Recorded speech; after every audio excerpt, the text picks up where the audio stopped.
Thank you so much for joining us. You're still watching Arise Africa. Now, the Anambra State government in southeast Nigeria has adopted December the 28th, 2018 as the set date by major traditional rulers in the southeast to abolish the controversial Osu caste system in the region. The Osu caste system is a discriminatory culture based on birth, which excludes such persons from associating freely with the freeborn. The system has stigmatized sections of the communities in the southeast, depriving them to access to social interaction and marriages with the belief that any freeborn that marries an Osu defiles the family. In the studio with us to discuss discriminatory culture and the processes which is being taken to abolish the system is Nollywood actor and activist Joseph Okechukwu. Good morning, Joseph. Now, very quickly, because we do have, this is an international news channel. Arise News is not just here in Nigeria, Africa. It's international. So we do have guests and viewers who don't necessarily understand. What is Osu? Because I've heard a lot about this Osu caste system. What exactly is Osu? Good morning, and thank you for having me. It's a pleasure. There's been a whole lot of stories going around about Osu caste system. It depends on who you're asking. But, you know, I've been on this journey to abolish this thing for quite some time. And, you know, in the process, I've been doing a lot of researches and all of that. But I can tell you one thing that nobody has been able to argue with, okay?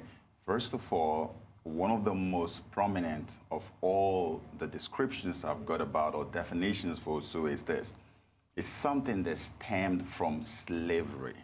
All right, you remember back in the days, during the days of transatlantic slavery, yes, people would just look at their fellow human beings, people who are like you, and then capture them, okay, mark them for sale, and then sell them over to the slave masters. Yes. And so something was happening at that time. It became a criminal enterprise. It was a very lucrative venture, right?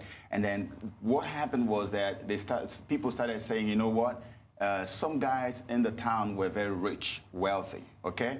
And so the best way to take away all their wealth and everything they had was to just mark them for sale, grab them and sell them over to the slave masters. That happened generations ago. So how did it affect people living in these times? Yeah, well, the thing is, that nonsense happened then. And after that happened, let me tell you how that started. And inadvertently, are you saying that Osu people were the wealthiest people and that's why they were attacked? Most of them were very wealthy. So they were targeted. Yes, jealousy and, just criminal elements. And so when somebody got a tip-off that a guy who is wealthy is about to be captured and sold into slavery, they would go to him and say, hey, we just heard that you're going to be picked up at 12 a.m. tonight, or you're going to be picked up by 1 a.m. tonight. So when that happened, those guys would say, you know what, since they're coming from me, the only place that I could go for refuge, the only place that the people who were into this enterprise dreaded was the aloes, the shrines, the deities. Yes. So these guys who had gotten tip-off that they were going to be picked up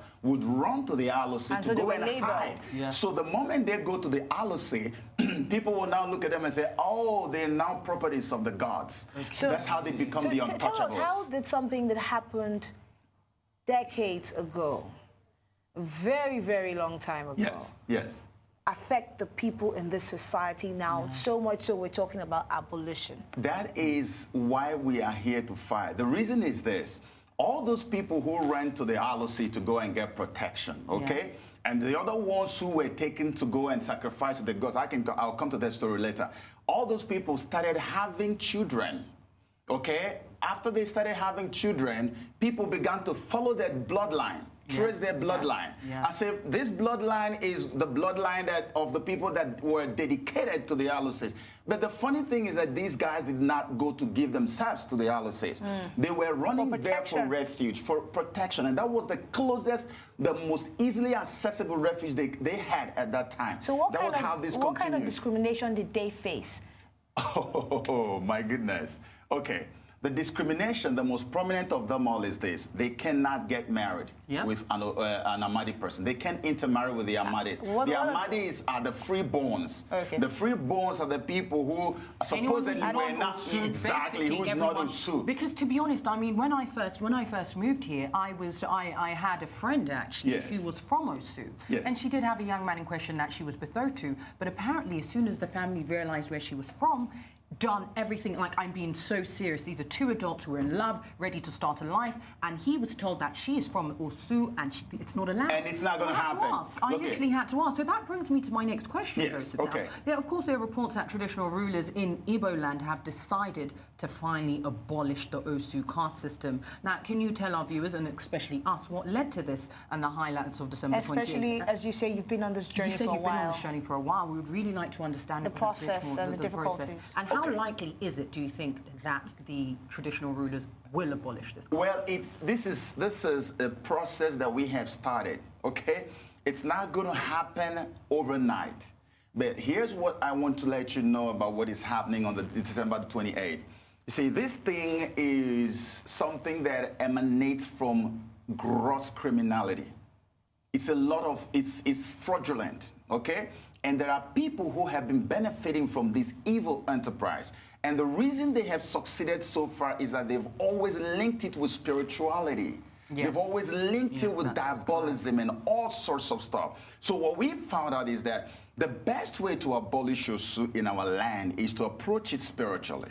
So we are gathering spiritual heads, traditional rulers. What is going to happen on the 28th is a spiritual abolition of Osu, and then an atonement that is going to be made, a cleansing of the land. Because we believe, like everybody I've spoken to across board believes that, look, this thing has spoiled our land. Because the motivation I had by going to do this was that I found out how terribly things have been going in our land. Everything about the eastern part of Nigeria is always backward.